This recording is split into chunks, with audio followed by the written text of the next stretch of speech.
We're here today for a forum on H.R. 2030, the Senator Paul Simon Water for the World Act.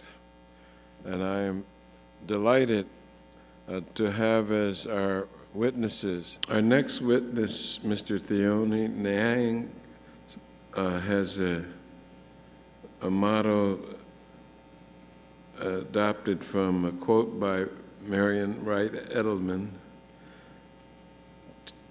that service is what life is about.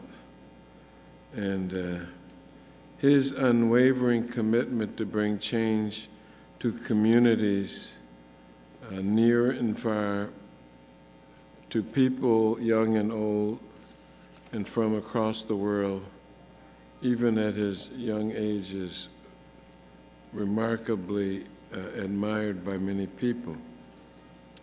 He has been a speaker in local and national intergovernmental bodies, and we welcome him to this very important hearing at this time.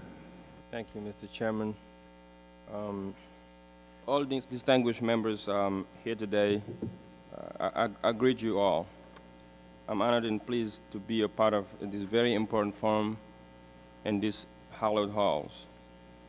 I want to thank personally Chairman Conyers for his inspiring leadership and his effort to bring in clean water and basic sanitation to the world. Around the world today, nearly 1 billion people lack access to clean and safe water. More than 2 billion people lack access to basic sanitation.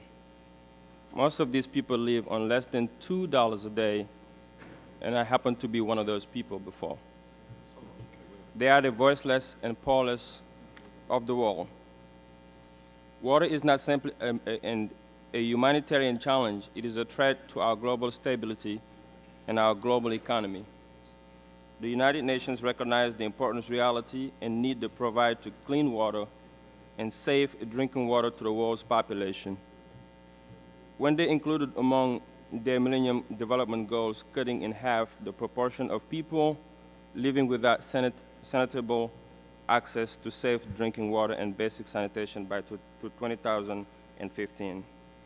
That may seem like an unrealistic goal to some, but America's history shows that it is possible to make rapid progress to meet these most basic human needs. We cannot begin to solve the problems of global hunger and poverty without addressing the global water crisis. America has really done so much to help the world, and I want to personally thank the United States. I'm an example and testament to the dreams and hope that America represents.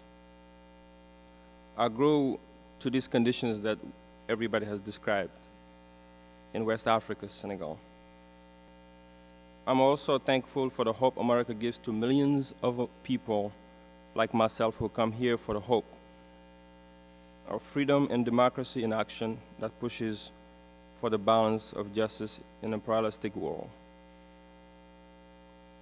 I have to tell you that there is millions of my brothers and sisters left in many parts of the world today as we speak without clean water or are dying now at this very, very moment. I know you can do something about that. I'm very sure that my dear country that I love so much can continue to save the lives of those who need us now. Every day I get a bottle of water. I think of so many of the young people or just people in general out there without clean water. So this is very, very personal to me. I was one of the lucky ones that made it to the United States, and I'm here today to speak on their behalf and for those who will never have the chance that I got to be in a great country like this where we take so much for granted. Even this water we take for granted that people can't have just to drink it, let alone to take shower or sanitation that most of these people just talked about. So no child should have to die because of lack of clean drinking water. We all agree on that. But I'll just ask you to think of your own children, grandchildren, or your relatives. Imagine if they had no hope of clean drinking water. Whether it is your child or my son Elijah here in the United States, all young Americans or millions of those poor children around the world, they all deserve a chance to follow their dreams. That should keep us going until the day for all of the world children counts and all their dreams can dance like beautiful raindrops on the chance floor of love and humanity. And Dr. Martin Luther King stated that injustice anywhere is threat to justice everywhere. And I thank you very much for this invitation to join you today.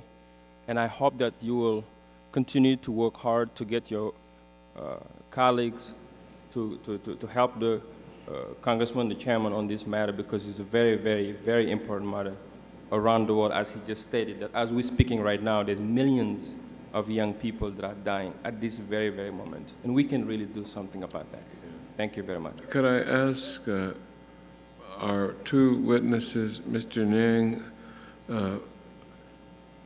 we've gone into a different aspect of this subject matter of water.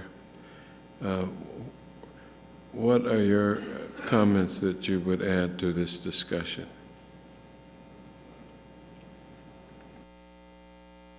My comment that I will just add, I just talked about it again, is just the importance of this and the important that, how important it is for the United States to act.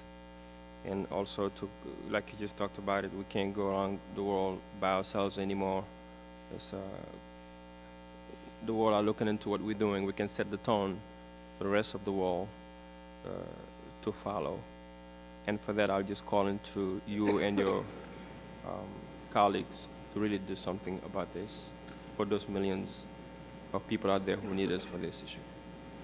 Thank you so much. And I want to thank the witnesses. What you're doing is probably overlooked and taken for granted, just like we take for granted the water that is situated on your tables and in front of me as well. We take clean water for granted. Young man, you are a clear example of why we need to improve our immigration laws so that people like you are able to become great citizens of America. We need more,